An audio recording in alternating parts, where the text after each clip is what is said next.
ခုနှစ်ရက်သားသမီးမိတ်ဆွေများအားလုံးမင်္ဂလာအပေါင်းနဲ့ပြည့်စုံနိုင်ကြပါစေကျွန်တော်ဆရာစိုးမိုးထွန်းပါဆရာကြီးကျွန်တော်ကအဓိပတိအဖွာလားအထွန်အဖွာလားဘင်္ဂအဖွာလားဆိုတဲ့เนาะအဖွာသာတာကိုမေးနေတဲ့မိတ်ဆွေများလည်းရှိပါတယ်ဆရာမာဖို့တကူကျွေးနေတဲ့မိတ်ဆွေတို့ကဘင်္ဂဝါဒမန္တနာမလနာဝါဒအထွန်ဝါဒဆိုတာဆရာပြောကြပေးမှာဖြစ်ပါတယ်မိတ်ဆွေတို့ရဲ့ရမဝေးတဲ့ကတိကိုတီးပါတီးပြီးခွန်နဲ့စားပါနော်ကျွန်တော်မိတ်ဆွေများရမတို့မိတ်ဆွေတို့ရဲ့ရမဝေးတဲ့ကတိကိုတီးလို့ခွန်နဲ့စားလို့တခုကျွင်းနှစ်ခုကျွင်းသုံးခုအကျွင်းလေးခုအကျွင်းငါးခုအကျွင်း၆ခုအကျွင်းခုနှစ်ခုကျွင်းသုံးညာကျွင်းလို့လည်းခေါ်ပါတယ်အကျွင်းအဲ့ဒီအကျွင်းညာကိုတွေ့ပါလိမ့်မယ်ဆရာအခုပြောကြပြီးမှာကမဟာဘုတ်တခုချင်းကိုပြောကြပေးပါမယ်ဆရာဥပမာနဲ့1310ကိုနော်ခွန်နဲ့စားရယ်နော်တခုကျွင်းတယ်တခုကျွန်းတော့မဟာဘုတ်တခုကျွန်းတန်ကိုထူရမှာဖြစ်ပါတယ်နော်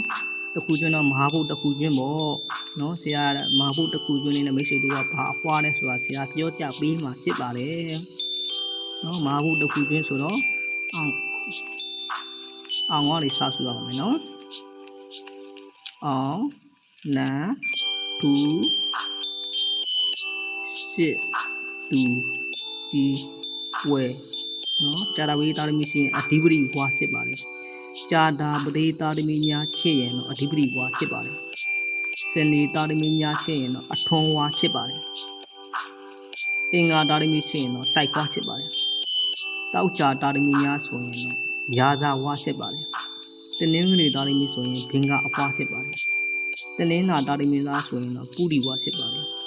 ဗုဒ္ဓဝူတာသမီးများဆိုရင်တော့မလနာဝါဖြစ်ပါတယ်ဆရာမဟာဘုတ်တကူကျွန်းလေးနဲ့မိတ်ဆွေတို့ကဘာအဖွားလဲဆိုတာဆရာနော်ဗီဒီယိုဖိုင်လေးနဲ့တင်ပေးလိုက်ပါပြီနော်မိတ်ဆွေတို့ကဘာအဖွားလဲမေးမိကြဘာအဖွားလဲဆိုတဲ့မေးနေကြတဲ့မိတ်ဆွေများကိုဆရာတင်ပေးလိုက်ပါပြီနော်ဆရာတင်ပေးလိုက်ပါပြီခုနှစ်ရက်သားသမီးမိတ်ဆွေများအားလုံးကျမ်းမာတို့ချမ်းသာကြပါစေဘေးဥပအန္တရာယ်တွေလည်းကင်းရှင်းကြပါလိမ့်ဗျာဆရာမဟာဘုတ်တခုကျွေးလေးကိုတခုကျွေးလေးနဲ့မိတ်ဆွေတို့ကဘာအဖွားလဲဆိုတာလေးကိုဆရာဗီဒီယိုဖိုင်လေးနဲ့တင်ပေးလိုက်ပါပြီဗျာ